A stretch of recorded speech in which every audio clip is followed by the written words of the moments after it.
Você sabe aquele momento em que você descobre algo tão absurdo que parece que você está dentro de um sonho ruim?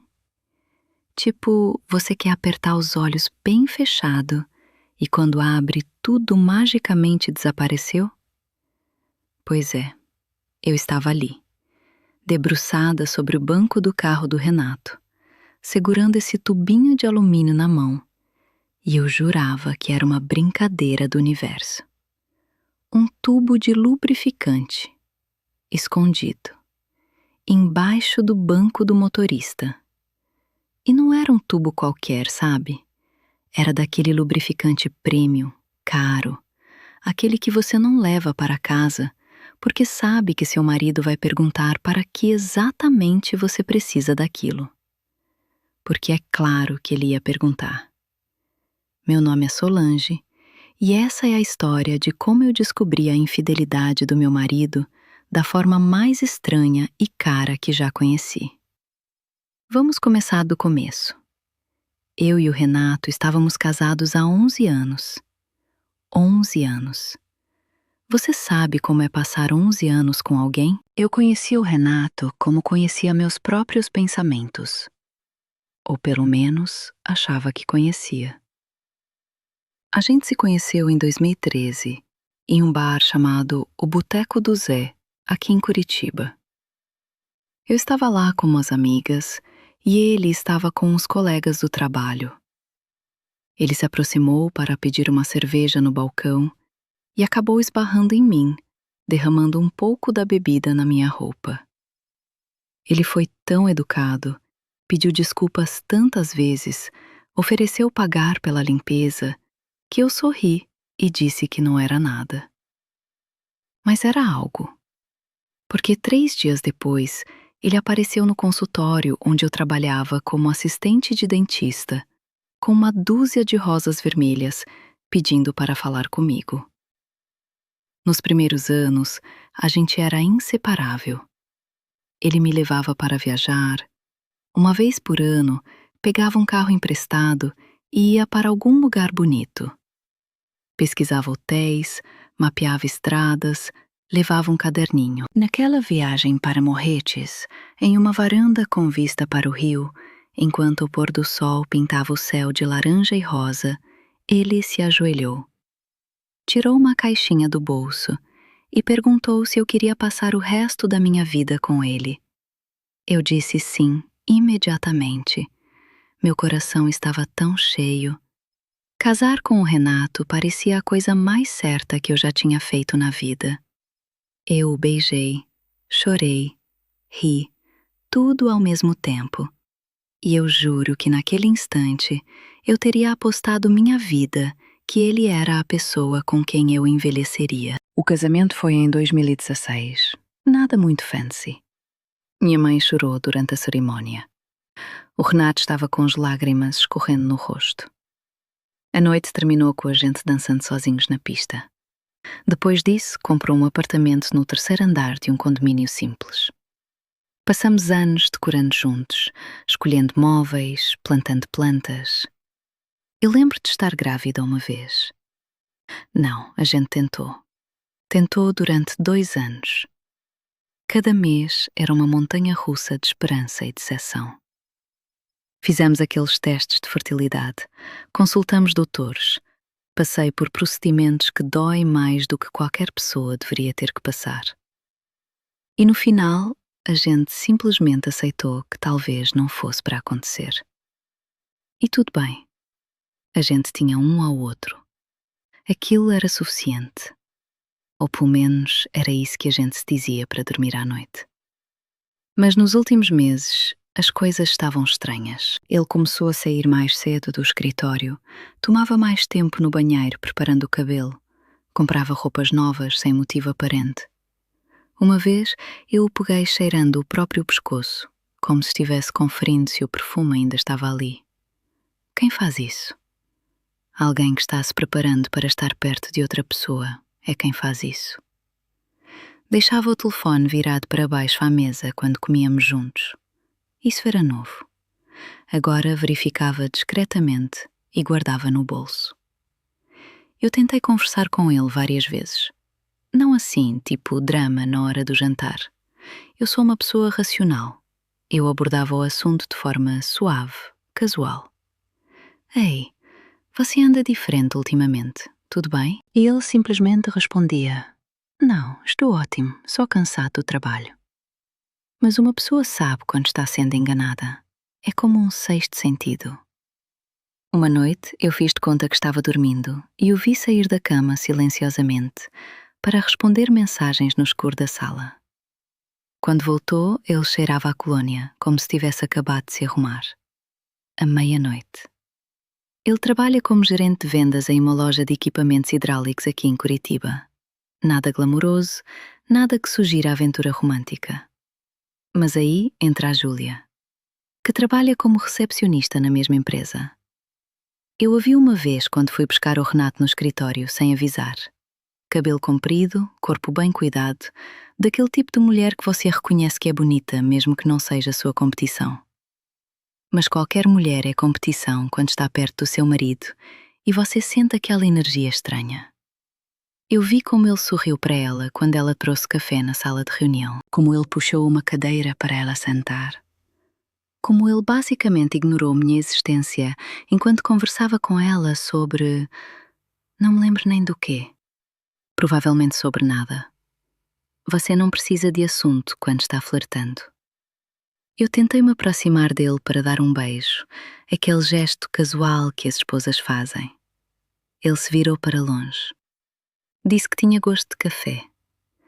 Aquele momento foi quando a minha intuição se transformou em certeza. Ele estava tendo um caso. Então comecei a observar, silenciosamente. Não de um jeito que eu me orgulho, mas às vezes a gente faz coisas que não esperaria fazer. Comecei a conferir o telefone dele quando ele dormia. Nada óbvio, nada nos mensageiros diretos. Mas há maneiras mais criativas de comunicação quando você precisa ser discreto.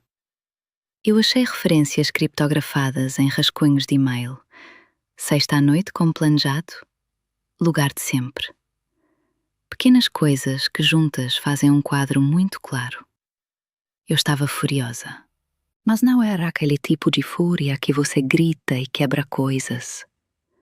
Era aquela fúria fria que te deixa completamente calma, focada. Aquela que te deixa capaz de planejar.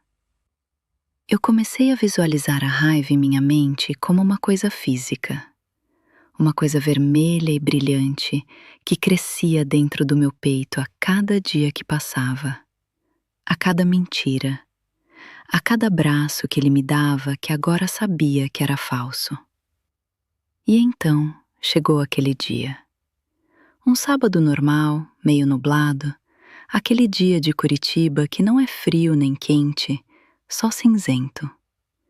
O tipo de dia onde a gente quer ficar em casa, tomar café, passar o tempo juntos. Mas não aquele sábado. O Renato saiu para encontrar amigos para beber cerveja. Ele nunca saía para encontrar amigos para beber cerveja. Ele era aquele tipo de marido que preferia ficar em casa no fim de semana, vendo jogo de futebol, pedindo comida por delivery. Mas dessa vez foi diferente. Estava penteado. Penteado. Com aquele produto caro que eu descobri no banheiro escondido atrás da toalha. Ele cheirava como um homem prestes a encontrar uma mulher. Não como alguém indo beber cerveja com colegas. Ele saiu direto para a garagem e eu o segui alguns segundos depois. Fingia que tinha esquecido algo. Fiquei pelo corredor, escutando. Eu o vi verificar o pneu do carro, aquele gesto automático. E então ele se abaixou, estendeu a mão embaixo do banco do motorista e tirou aquele tubo. Meu coração começou a bater tão alto. Ele ficou ali por alguns segundos, como se estivesse checando se estava tudo bem. Aí, ele colocou de volta embaixo do banco, fechou a porta do carro e saiu como se nada tivesse acontecido. Eu senti meu corpo inteiro tremendo. Meu rosto ficou quente. Meus dedos formigavam.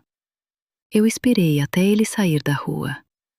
Aí eu fui até o carro dele, entrei e procurei com as mãos, tremendo tanto que quase não conseguia girar a chave. Não demorou muito para achar.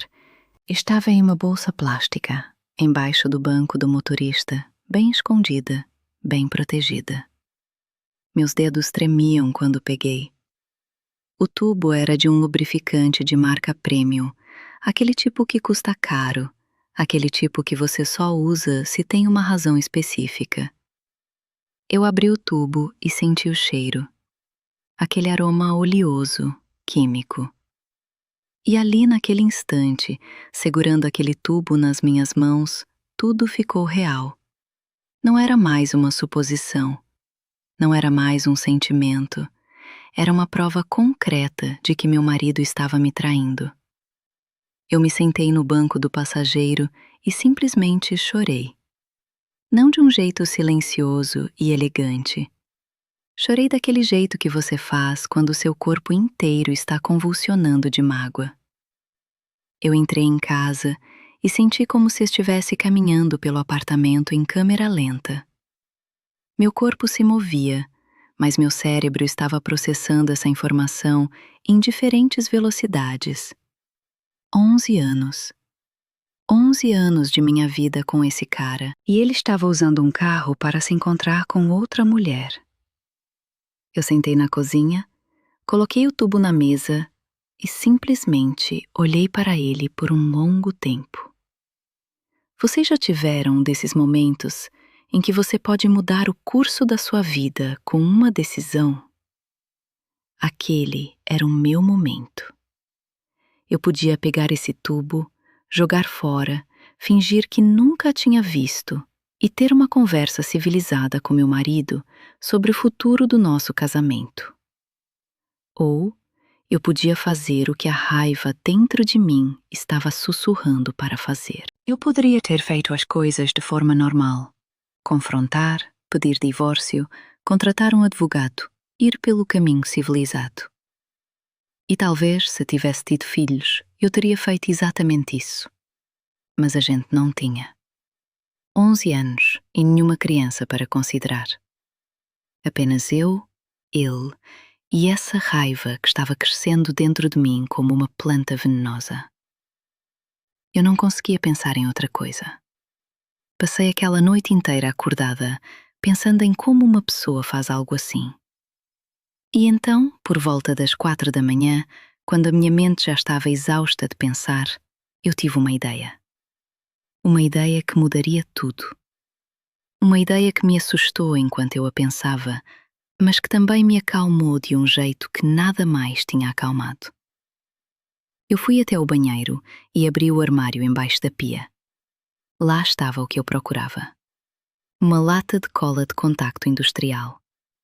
O tipo que os luthiers usam para consertar instrumentos. O tipo que é tão potente que você tem que ter cuidado de não colar seus próprios dedos. Meu pai tinha deixado ali quando consertou um violão meu anos atrás. Eu toquei a lata de leve, como se tocasse fogo. Durante aquele dia, planejei enquanto preparava almoço. Não falei com ele. Ele perguntou se tudo estava bem. Respondi que estava cansada, porque no fundo, ele não queria saber o que estava errado. À noite, depois que dormiu, preparei tudo. Abri o tubo de lubrificante com cuidado, esvaziando em um pano branco. Peguei a cola de contacto e preenchi-lo. Não toda, apenas o suficiente. Minhas mãos estavam firmes. Naquele momento, não estava pensando nas consequências. Ou estava, mas escolhia ignorá-las. Pensava em traição, em 11 anos, em como amar completamente e ter aquilo tudo derramado. Quando terminei, recoloquei o tubo na bolsa plástica, exatamente como estava, e o coloquei de volta embaixo do banco do carro dele enquanto ele dormia. Meu coração acelerou quando fiz aquilo. Era o ponto de não retorno. Era o momento em que eu parei de imaginar e comecei a fazer. Eu voltei para a cama e deitei ao lado dele, observando a forma como ele respirava no escuro, E me perguntei se ele conseguiria sentir a mudança que tinha acontecido entre a gente. Se ele conseguiria saber que aquele carro agora carregava uma bomba relógio. No dia seguinte, eu fiz a minha parte da história. Eu sentei no sofá, respirei fundo e liguei para o Renato. Ele estava no trabalho. A voz dele mudou imediatamente quando percebeu que algo era diferente. Oi, amor, disse para ele quando ele atendeu. Então você sabia que minha tia Conceição me convidou para passar uma semana em Florianópolis? Pois é, ela só confirmou agora. Eu vou partir amanhã de manhã cedo. Vou ficar lá na praia, tomar um sol, descansar um pouco. Você sabe como é. Essas semanas foram tão estressantes no trabalho. Ele respondeu: que legal, aproveita, você merece. Com aquele tom de voz que é absolutamente falso e que você só reconhece quando já conhece alguém há 11 anos. A forma como ele enfatizou aquele merece foi quase sarcástica, como se ele achasse que eu merecia ficar longe dele para que ele pudesse estar com outra pessoa sem se sentir culpado.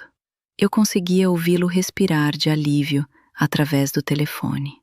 Aquele era o suspiro de um homem cuja prisão tinha sido aberta. Alívio, porque agora ele teria tempo para o que ele queria fazer. Agora ele poderia ser honesto com a outra mulher, sem ter que fingir ser o marido dedicado que vinha para casa toda noite. Eu coloquei o tubo de volta no carro dele naquela noite. Ele estava dirigindo normalmente, voltando para casa. Não sabia que estava levando uma bomba relógio no seu próprio veículo. Eu deitei cedo naquela noite, fingindo estar cansada. Ele foi para o sofá da sala, como sempre fazia quando queria evitar contato comigo. E eu, ali no quarto, sob as cobertas, pensando no que eu tinha feito. Pensando em quando ele ia descobrir. Pensando em como as coisas nunca mais iam ser iguais. Eu fechei os olhos e tentei não imaginar o que ia acontecer. Tentei não imaginar as sensações que ele sentiria. Tentei não imaginar Júlia gritando. Mas meu cérebro insistiu em fazer exatamente aquilo. No dia seguinte, eu parti para Florianópolis pela manhã. Mas não exatamente. Eu dirigi até Florianópolis, entrei em um hotel na lagoa, passei em uma loja de roupas, tirei fotos na praia, criei a ilusão de estar em um lugar. Mas a verdade é que eu passei aquele tempo checando meu telefone constantemente, esperando por mensagens, por chamadas, por qualquer sinal de que algo tinha acontecido. Nada. Silêncio absoluto. Eu tentei comer, mas a comida não tinha gosto. Eu tentei ler um livro na praia, mas minhas palavras não faziam sentido. Minha mente estava em Curitiba, não em Florianópolis. O Renato não me mandava mensagem, não me ligava, não checava se eu tinha chegado bem. Nada. O que confirma exatamente o que eu já sabia. Ele estava completamente focado em outra coisa. Ou melhor, em outra pessoa. Eu imaginava os cenários. Talvez ele ainda não tivesse descoberto. Talvez ele estivesse esperando a noite para encontrar com ela. Talvez no fim de semana. Talvez, segundo meus cálculos, talvez sexta à noite, aquele sempre que estava nos rascunhos de e-mail dele. Foram 2 dias. 2 dias de espera, de ansiedade, de refletir sobre o que eu tinha feito e se eu queria realmente fazer isso. Mas havia um ponto de não retorno que eu já tinha cruzado. Eu não conseguia descruzar. Eu não conseguia voltar atrás. Então eu apenas continuei esperando. Continuei checando o meu telefone. Continuei fingindo estar em Florianópolis, enquanto mentalmente eu estava em Curitiba, pronta para o que viria depois. No 3º dia, eu recebi uma mensagem que mudou tudo. Não foi do Renato. Foi do número de uma vizinha. o número que eu tinha na agenda porque uma vez ela pediu minha ajuda para uma entrega de Amazon que chegou em casa errada.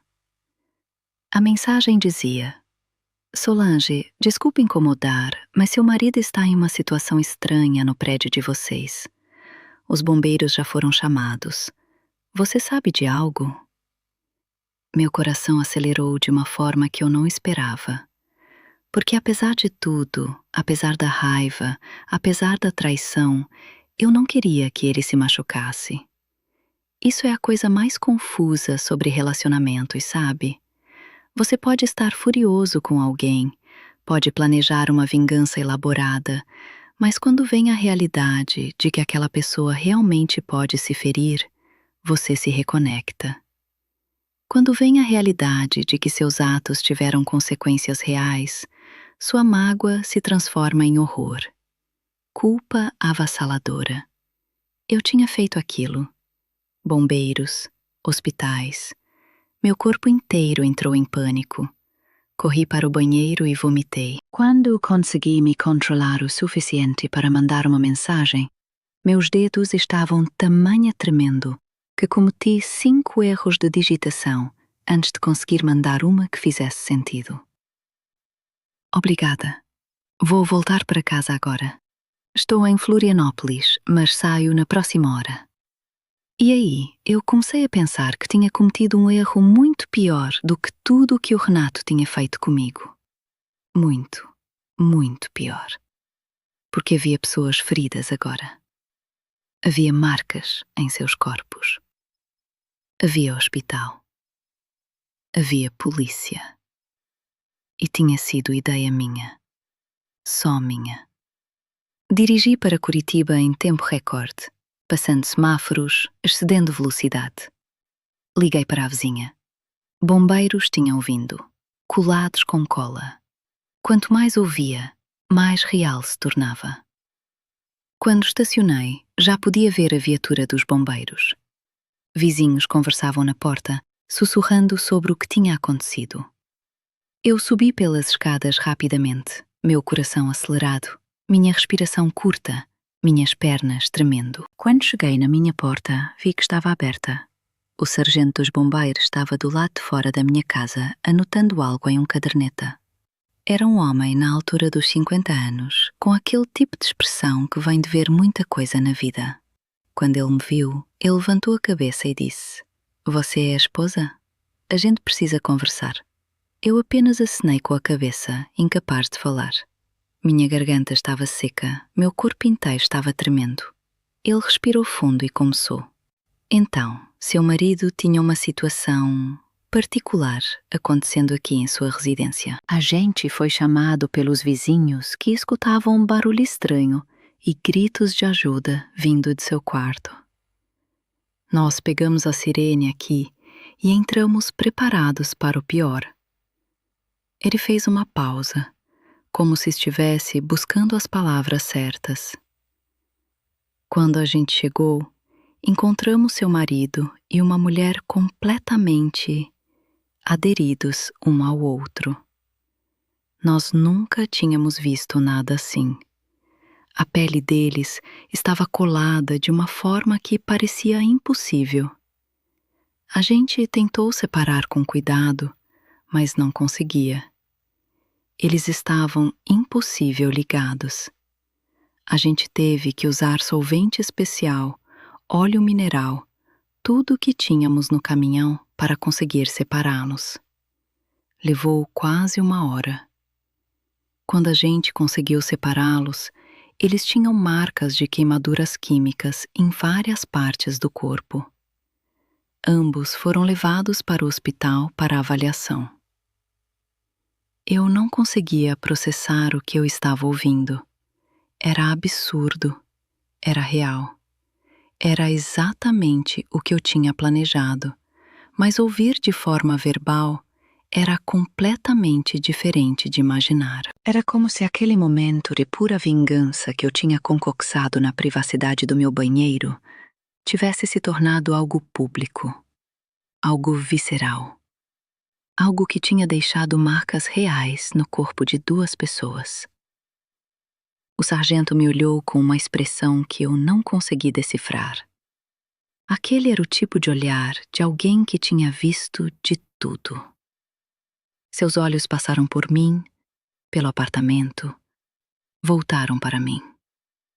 Ele sabia, obviamente, que isso não tinha sido um acidente. Os acidentes não funcionam dessa forma. As pessoas não simplesmente ficam coladas uma na outra por acaso.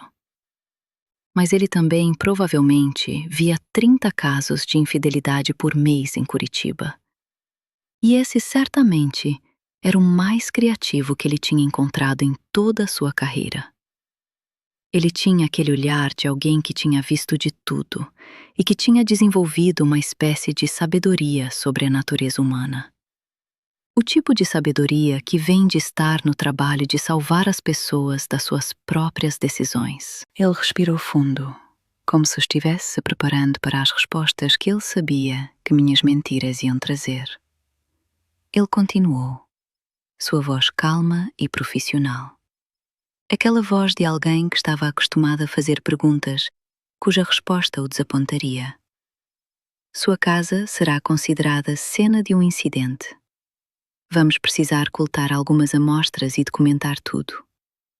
E você provavelmente vai receber uma visita da polícia, porque a gente foi chamado e protocolou um relatório. Eu apenas acenei, minha mente ainda distante. Aquela voz dele parecia vir de debaixo da água, como se eu estivesse ouvindo tudo através de algum tipo de barreira emocional que tinha se formado ao meu redor. O que causou uma coisa dessa? Ele perguntou, seu tom apenas ligeiramente acusador. Aquela era a pergunta. A pergunta que mudaria tudo. A pergunta cuja resposta honesta me incriminaria. Eu respirei fundo. Senti o ar entrando nos meus pulmões.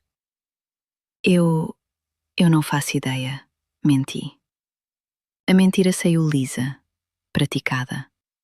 Como se eu tivesse estado ensaiando essa resposta a vida toda. Como assim? Como meu marido e uma mulher estão colados um no outro? Ele encolheu os ombros, aquele gesto que sugeriu que ele tinha visto coisas piores. Você tem cola de contato industrial aqui? Aquela foi a pergunta decisiva. Aquela foi a pergunta que fez meu coração parar de bater por um instante.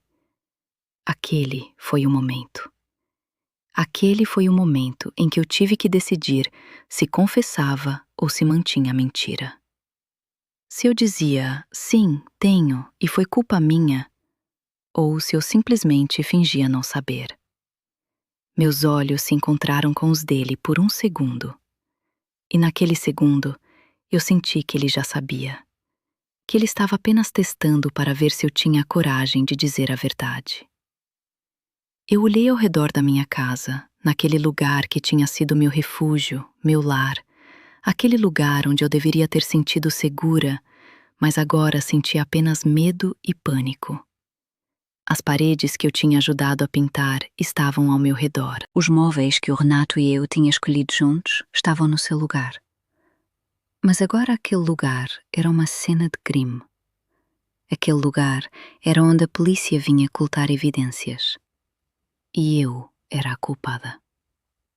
E eu fingi não saber. Os próximos dias foram um borrão. Eu fui para o hospital onde o Renato estava internado. Sim, eu fui. Porque apesar de tudo, eu era sua esposa legal. E havia papelada médica, autorização para conversa com doutores, essas coisas que os casamentos ainda te obrigam a fazer, mesmo quando você está acabando. Eu dirigi para o hospital com aquele sentimento de culpa crescendo dentro de mim a cada quilômetro. Culpa de ter feito aquilo. Culpa de não ter encontrado outra forma. Culpa de estar viva e respirando, enquanto meu marido estava em um leito de hospital com queimaduras químicas no corpo. Ele estava na enfermaria com umas faixas no peito e nos braços. Seu cabelo estava queimado em alguns lugares. Seus olhos estavam vermelhos e inchados. Seus olhos se abriram quando eu entrei, e a expressão no seu rosto foi uma mistura de emoções que eu não consigo descrever. Medo, vergonha, confusão, raiva, tudo junto, como se ele estivesse vendo um fantasma, como se ele estivesse vendo alguém que não podia estar ali, porque ela supostamente estava em Florianópolis. Solange, ele disse, sua voz rouca do grito que ele deve ter dado. Eu não sei como. Eu nem entendo o que aconteceu. A gente estava. E então tudo começou a queimar e a gente não conseguia se separar. Parecia cola. Como assim? Como você sabia? Por que você voltou? Aquele como você sabia pairou no ar entre a gente. Ele sabia. Naquele momento, vendo meu rosto, ele soube que aquilo não tinha sido acidente. Eu me sentei na cadeira do lado da cama e o encarei por um longo momento. Seus olhos saudades tinham desaparecido de um dia para o outro, substituídos por aquele pânico de alguém que finalmente percebe que seus atos têm consequências, que suas escolhas têm peso. Eu achei o tubo, disse simplesmente, embaixo do banco do carro. Eu não sou burra, Renato. Eu conheci você por 11 anos. E você realmente achava que eu não ia perceber que algo estava acontecendo? Você realmente achava que eu não ia investigar? Você realmente achava que você poderia trair a pessoa que o ama com impunidade? Ele começou a negar, a tentar fazer aquelas desculpas que os homens fazem quando são pegos, a tentar reformular a história de forma que ele não fosse o vilão. A Júlia e eu, a gente não... Foi uma coisa que começou aos poucos. Eu não queria. Ela foi a que... Suas mãos tremiam. Ele estava com dor, mas também estava com medo de mim. E aquilo era estranho. Ser temida pela pessoa que você ama é uma sensação que você não consegue descrever facilmente. Mas eu levantei a mão. Não precisa. Não precisa mesmo. Eu tenho um advogado sendo consultado agora. A gente vai dividir as coisas e você vai embora. Pronto. Tudo acabado. 11 anos. Pronto.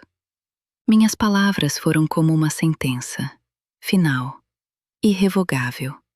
Eu não queria ouvi-lo. Não queria explicações. Não queria saber como aquilo começou ou quando havia se intensificado. Eu simplesmente queria que ele saísse da minha vida. Eu permaneci ali por alguns minutos mais, apenas observando, vendo se alguma coisa dele podia fazer com que eu mudasse de ideia. Se alguma coisa dele podia fazer com que eu sentisse algo diferente de alívio. Procurei pela pessoa que eu tinha amado naqueles olhos machucados. Procurei pelo homem que uma vez se ajoelhou diante de um pôr do sol para me pedir em casamento. Mas tudo o que eu consegui ver era um estranho. Um estranho em um leito de hospital que tinha mentido para mim durante meses. Mas não consegui encontrar nada. Eu estava vazia. Ele começou a chorar. Sim, aquele era o homem que eu tinha amado. Agora com marcas de queimaduras químicas no corpo, com o cabelo queimado em alguns lugares, chorando em um leito de hospital, porque sua infidelidade tinha encontrado uma consequência poética que eu tinha cuidadosamente arquitetado. Aquela visão deveria ter me trazido satisfação. Deveria ter trazido alegria. Deveria ter trazido alívio do tipo que você sente quando finalmente consegue se vingar de alguém que o machucou. Mas eu não senti nada. Ou melhor, senti alívio. Aquela raiva que tinha crescido dentro de mim como uma planta venenosa estava começando a secar. A planta estava morrendo. E enquanto a raiva diminuía, outra coisa começava a crescer. Algo que era muito mais pesado. Algo que era muito mais difícil de carregar. Culpa e remorso. os dois juntos, como duas pedras em meu peito. Os próximos meses foram complicados em formas que eu não esperava. Havia investigação policial, porque, obviamente, colocar cola em alguém é considerado um crime. Detetives visitaram meu apartamento. Homens de terno, com blocos de anotações, com aquele tipo de comportamento que sugere que eles estão vendo você como suspeita até que você prove o contrário. Perguntaram perguntas. Quando você comprou a cola? Você sabia que era tóxica? Você viu seu marido colocar o tubo em algum lugar? Olharam para mim com aquele tipo de olhar que sugere que eles não tinham acreditado na minha história de não faço ideia como aquilo chegou ali. Claro que não acreditavam. Uma mulher cujo marido é envenenado com cola é a suspeita número 1. E a culpada tinha mantido a mentira com muita tranquilidade. Mas a dificuldade era que era uma zona cinzenta legal bastante ampla. Ele tinha usado algo que estava armazenado em sua própria casa sem consentimento dele? Tecnicamente. Mas ele também estava usando aquela coisa para atividades que não deveriam estar acontecendo em meu apartamento, em uma cama que tinha sido de ambos. Então, havia argumentos para ambos os lados. Havia discussões legais complexas sobre negligência, sobre intenção, sobre até que ponto você pode ser responsabilizado por como alguém usa algo em sua própria casa. A lei não era clara. E porque a lei não era clara, eu tive sorte. No final, nenhuma acusação foi formalizada contra mim. O advogado do Renato basicamente concordou que isso era mutuamente destrutivo e que avançar com uma acusação seria um escândalo para todos envolvidos. Imaginem aquilo nos jornais de Curitiba. Homem coloca lubrificante inadequado em si mesmo, culpa a esposa por armazenar cola que causou queimaduras. Aquilo não parecia bom para ninguém. Então, havia um incentivo para todos simplesmente desaparecerem da cena pública. Ele pagaria por tudo, inclusive os custos médicos dele e da Júlia. Ele aceitaria qualquer termo de divórcio que eu apresentasse. Ele desapareceria da minha vida. E aquilo foi feito através de uma série de documentos legais assinados por advogados em ambos os lados. Sem confrontação, sem drama adicional. Apenas transações legais frias que dissolveram 11 anos de casamento, como se fosse apenas um contrato comercial que tinham decidido encerrar. E é assim que meu casamento de 11 anos terminou. Não com um grande drama, não com gritos e xingamentos, não com algo que você vê em novelas. Terminou com cola industrial, bombeiros, marcas de queimadura e uma negociação silenciosa feita através de advogados. Eu recebi a casa. Eu recebi a maioria dos bens. Ele saiu de Curitiba e foi morar em São Paulo com sua mãe. Eu soube depois que ele tinha se casado novamente e que tinha tido uma filha com a nova esposa. A vida dele continuou. E a Júlia? Bem, ela teve que ser hospitalizada por mais tempo do que o Renato. A queimadura química afetou áreas mais sensíveis do corpo dela. Eu soube por intermédio de uma vizinha que ela acabou se mudando para o Rio de Janeiro depois que recebeu alta. Não tenho ideia de onde ela está agora. Eu pensei em procurá-la várias vezes, para oferecer um pedido de desculpas, para pedir perdão.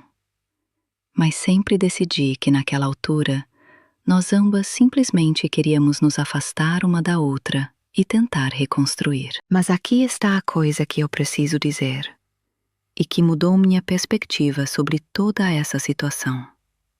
Eu não deveria ter feito aquilo. Olhando para trás agora, meses depois, com mais perspectiva e menos raiva, eu vejo que aquilo foi excessivo. Sim, ele me traiu. Sim, aquilo foi horrível. Mas o que eu fiz foi deliberadamente colocar alguém em perigo. A cola de contato industrial pode causar queimaduras sérias. Poderia ter causado lesão permanente. Poderia ter piorado em formas que eu não previ. Eu criei uma situação que podia ter resultado em morte. E quando você realmente pensa naquilo, quando você realmente se confronta com a realidade do que você foi capaz de fazer quando estava com raiva, é aterrorizante. Por que não? Não é culpa minha que ele tenha usado o tubo da forma como usou. Tecnicamente, aquilo foi uma decisão dele. Mas eu sabia exatamente o que ia acontecer. Eu plantei aquela semente sabendo que ela cresceria. E isso me torna responsável pelas consequências. Isso me torna alguém que prejudicou outras pessoas quando estava com raiva. E apesar de eu poder justificar aquilo dizendo que ele me traiu, apesar de eu poder dizer que ele mereceu, a verdade é que ninguém merece queimaduras químicas no corpo. Ninguém merece passar por aquilo. Nenhuma Júlia merecia aquilo. Nenhuma outra mulher merecia aquilo, mesmo que ela tivesse participado de algo que sabia que era errado. Eu passei meses em terapia depois disso. Minha terapeuta, uma mulher chamada Doutora Beatriz, que trabalha em um consultório próximo ao bairro de Santo Inácio, me ajudou a processar aquela raiva que havia crescido tão selvagemente dentro de mim. Assistimos a sessões semanais, onde eu chorava, gritava e tentava explicar para ela como uma pessoa racional e educada como eu tinha se tornado capaz de fazer algo tão prejudicial. Ela era paciente comigo. Ela nunca me julgou, mas também nunca deixou que eu me desculpasse daquilo que tinha feito. Você pode reconhecer a traição dele e ainda reconhecer o erro seu, ela disse para mim em uma sessão. As duas coisas podem ser verdadeiras ao mesmo tempo. Doutora Beatriz me ajudou a entender que eu tinha escolhas, sempre tinha, mas a forma como eu processava mágoa e traição me levou a fazer algo que sabia que era prejudicial. Não por acidente, deliberadamente. E aquilo me mudou, aquilo me assustou. Aquilo me ensinou que não importa quão magoada você esteja, você sempre tem a capacidade de causar dano. E essa é uma coisa pesada de carregar. Eu frequentei um lugar chamado Igreja da Graça, aqui em Curitiba, por um tempo, tentando encontrar algum tipo de perdão, algum tipo de paz com o que tinha acontecido. Não necessariamente acreditando em Deus, mas querendo acreditar que havia algo maior que pudesse absorver o peso daquilo que eu tinha feito. Algo que pudesse me perdoar quando eu não conseguia me perdoar. Eu sentava lá, escutava hinos que não conhecia, as vozes dos outros fiéis subindo e descendo em melodias antigos, e tentava sentir algo próximo à redenção. Tentava acreditar que havia possibilidade de eu ser lavada limpa daquilo. Mas aquilo não acontecia. Aquilo não vinha. Eu apenas me sentava ali, entre estranhos que estavam rezando por coisas que eu não conseguia nem imaginar. Pessoas rezando por saúde, pessoas rezando por emprego, pessoas rezando por seus filhos. E eu estava ali, rezando por ser capaz de viver com o que tinha feito.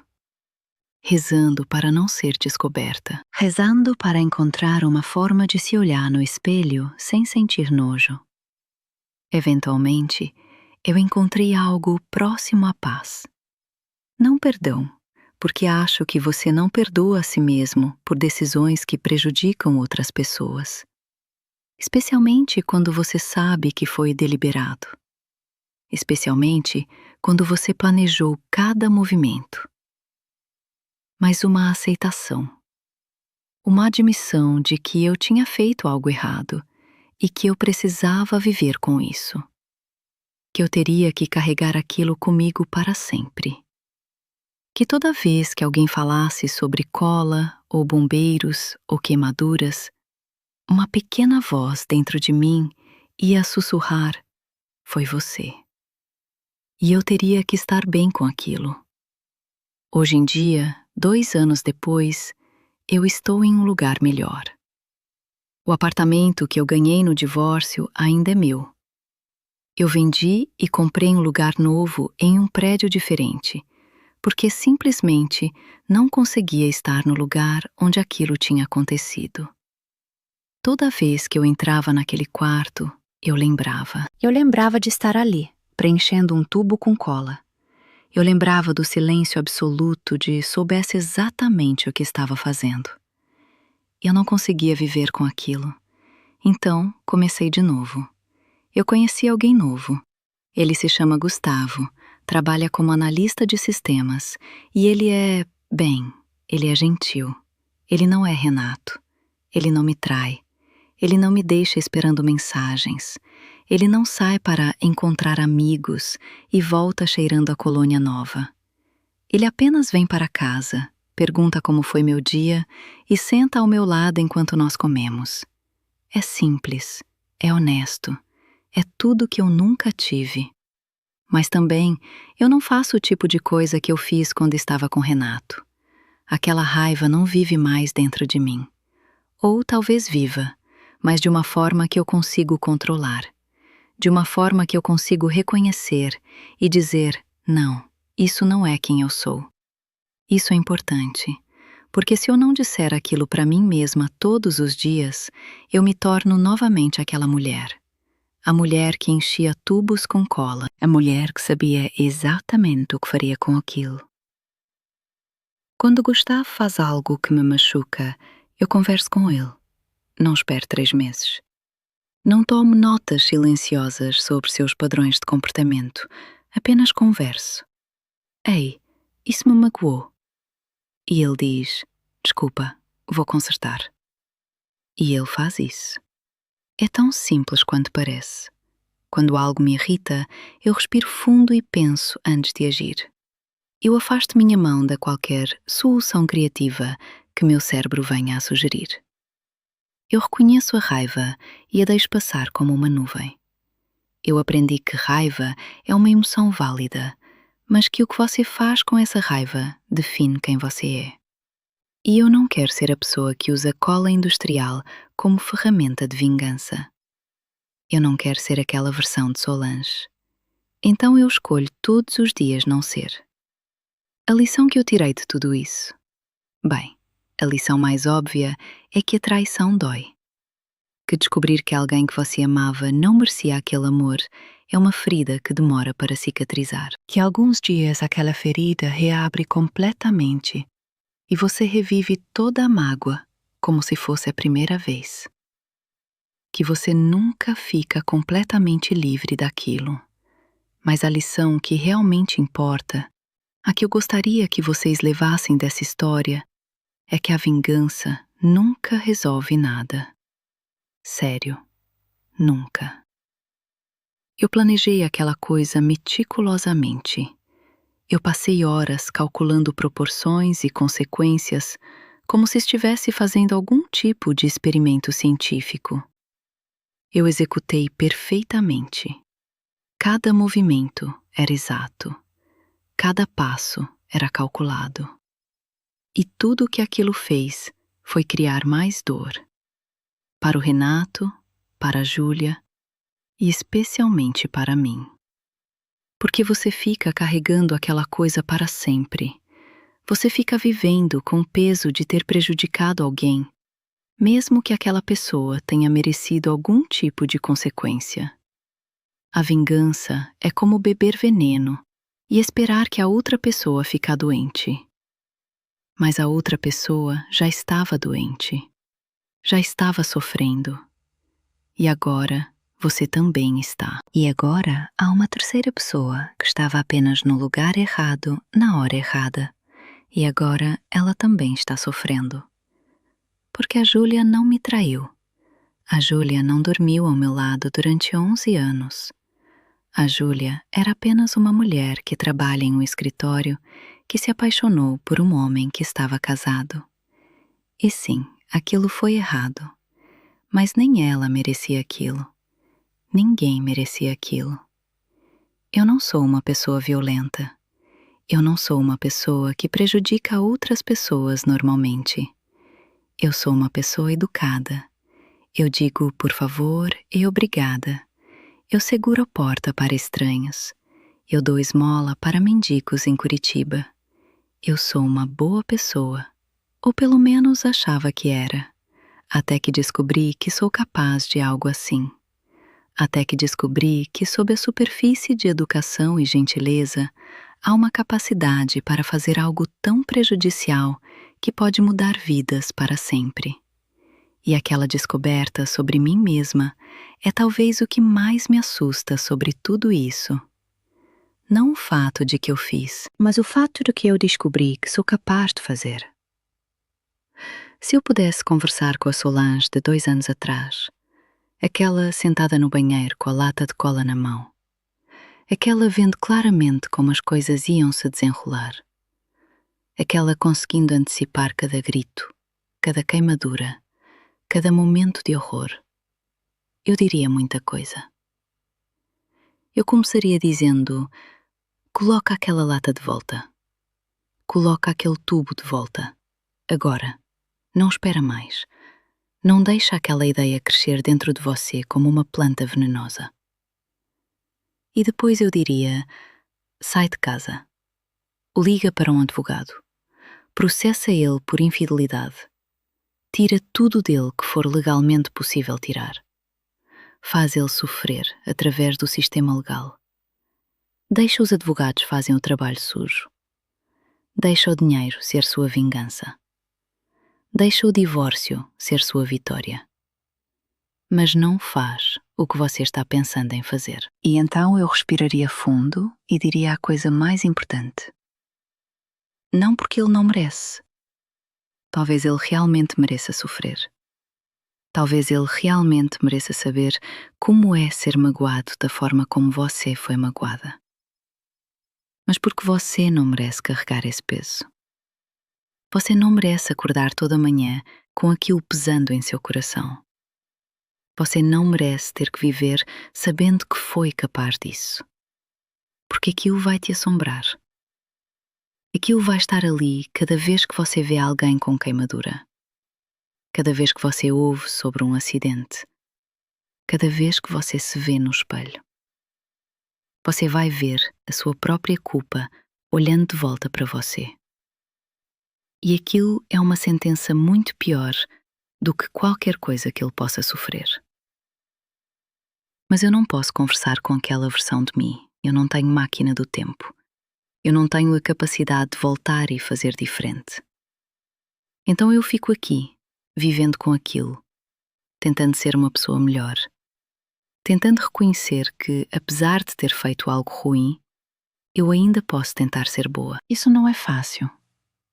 Não é algo que você acorda uma manhã e pensa: ok, agora eu superei isso. Eu tive dias onde a culpa era tão pesada que eu queria simplesmente desaparecer. Dias onde eu pensava que talvez tivesse sido melhor se eu tivesse desaparecido. Se eu tivesse sumido daquela noite. Dias onde a culpa me paralisava completamente. E depois eu lembrava que não era só sobre mim. Que havia Renato e Júlia que também estavam vivendo com as consequências. Mas ao longo do tempo, a culpa começou a se transformar em algo diferente. Em entendimento. Em sabedoria. Não do tipo que vem de livros. Do tipo que vem de cometer erros realmente grandes. Do tipo que vem de olhar em seus próprios abismos internos e reconhecer o que você é capaz de fazer quando está quebrada. Talvez seja uma jornada. Talvez seja apenas a vida acontecendo da forma como acontece com todo mundo, mas de uma forma mais quebrada, mais cicatrizada, mais complicada. Mas é a minha jornada e eu estou aprendendo a viver com aquilo. Todos os dias eu acordo e escolho não ser aquela Solange que pegou cola industrial. todos os dias é uma pequena vitória. Alguns dias é uma vitória muito grande, porque a raiva tenta voltar e eu tenho que lutar contra ela de novo. Alguns dias é mais fácil, mas sempre é uma escolha. E eventualmente estou aprendendo que isso é o suficiente. Que escolher ser melhor todos os dias, mesmo que a gente tenha sido pior antes, é talvez o que nos torna humanos.